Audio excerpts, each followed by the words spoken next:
जय जिनेंद्र।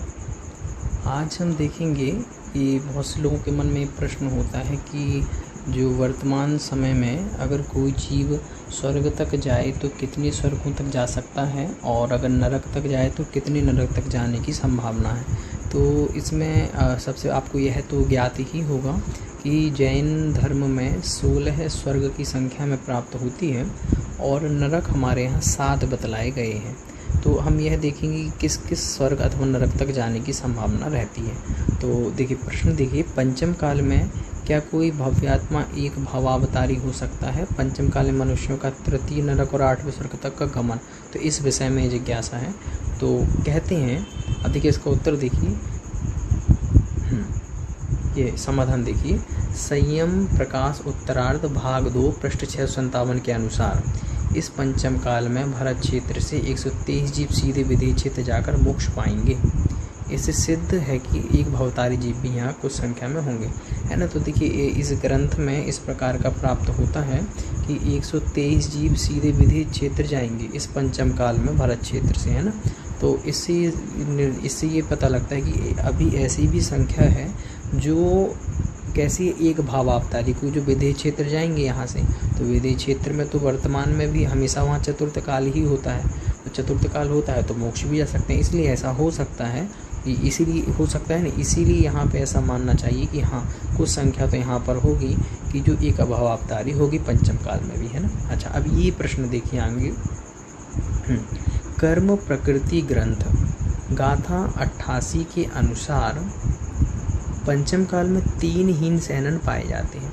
तो एक ग्रंथ है कर्म प्रकृति ग्रंथ, उसकी गाथा 88 के अनुसार पंचम काल में कितने 3 सैनन पाए जाते हैं, है ना। अर्थात अर्धनारज, कीलक और असम प्राप्त सर्पाटिका 3 सैनन। ये 3 हीन सैनन है, अंतिम सैनन 6 सैनन माने गए हैं और ये अंतिम 3 सैनन है ना। तो इस प्रकार से आपको याद रखना है, ठीक है। अच्छा देखिए, अच्छा नाम भी देख लीजिए तीनों का। वज्र वृषभ नारद सैनन, वज्र नारद सैनन, नारच सैनन, अर्ध नारद सैनन, कीलक और असम प्राप्त सर्पाटिका सैनन। लेकिन ये अंतिम 3 सैनन ही पंचम काल में पाए जाते हैं, ऐसा ही इस ग्रंथ के अनुसार कथन है ना। तो अब देखिए इनकी जानने के बारे में भी कर्म प्रकृति ग्रंथ 83 और 85 में ऐसा लिखा है। अर्धनारच वाला 16 स्वर्ग तक।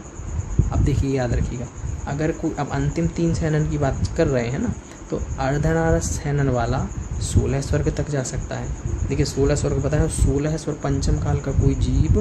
अब देखिए कहा ना कि वर्तमान में 3 सैनन पाए जाते हैं अंतिम वाले, और जो वहाँ पे जो सैनन है तो उन सैननों में से भी जो चौथा सैनन है अर्धनारज वाला 16 स्वर्ग तक जा सकते हैं, है ना, और वर्तमान में पाया जाता है।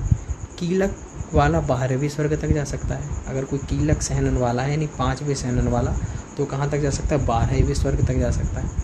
और असम प्राप्त सर्पाटिका सैनन वाला 8वें स्वर्ग तक जा सकता है। तो क्या ज्ञात हुआ? इससे ज्ञात हुआ कि अर्धनारज वाला अगर कोई जीव होगा तो 16 स्वर्ग तक जाएगा, कीलक वाला 12वें तक जाएगा, और असम प्राप्त सर्पाटिका सैनन वाला 8वें स्वर्ग तक जा सकता है।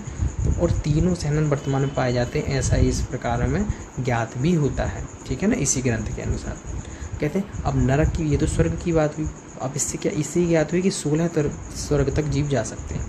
अच्छा, नरक में कहाँ तक जा सकते हैं? तो नरक जाने के बारे में असम प्राप्त सर्पाटिका वाला 3रे नरक तक जा सकता है। ये अंतिम सैनन है 6वां। असम प्राप्त सर्पाटिका सैनन वाला 3रे नरक तक जा सकता है। कीलक वाला 5वें तक जा सकता है, ठीक है। और अर्धनारज वाला तथा वज्र नारज वाले 6ठे नरक तक जा सकते हैं, है ना। तो अब ये आपको याद रखना है नरक के संबंध में भी कि भाई अगर कोई असम प्राप्त सर्पाटिका सैनन वाला है तो 3रे तक जाएगा, अगर कोई कीलक वाला है तो 5वें तक जाएगा, और 6वें नरक तक जा सकते हैं कौन से? जो अर्धनारज वाले अथवा वज्र नारज वाले, ठीक है ना। इससे स्पष्ट होता है कि पंचम काल में जीव 16 स्वर्ग तथा 6वें नरक तक जा सकता है। क्योंकि देखिए 3 सैनन जो हैं, इन 3 सैननों की जो क्रम बताया उसमें अगर कोई अर्धनारज सैनन वाला जीव है तो स्वर्गों में तो कहाँ तक? 16 स्वर्ग तक जा सकता है ना। और अगर अर्धनारज की नरक की बात करें, नरक में कहाँ तक? तो वही 6ठे नरक तक जा सकता है। और तीनों सैनन वर्तमान में पाए जाते हैं, है ना। तो इस प्रकार से आपका रखना है। इससे स्पष्ट होता है पंचम काल में 16 स्वर्ग और नरक में छठे नरक तक जा सकते हैं। वर्तमान में हमारे आपके ऐसा प्रतीत होता है कि अंतिम शयनन ही हो, अतः आप 8वें स्वर्ग तक, तीसरे नरक तक ही जा सकते हैं। तो देखिए ऐसा यहाँ पे विशेष कथन ये है।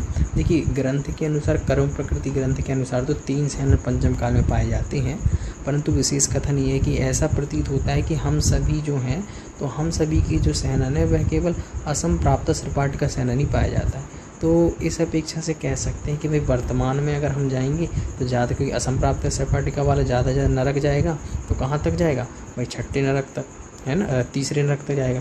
और अगर वो स्वर्गों तक जाएगा तो स्वर्गों तक 8वें स्वर्ग तक जा सकता है।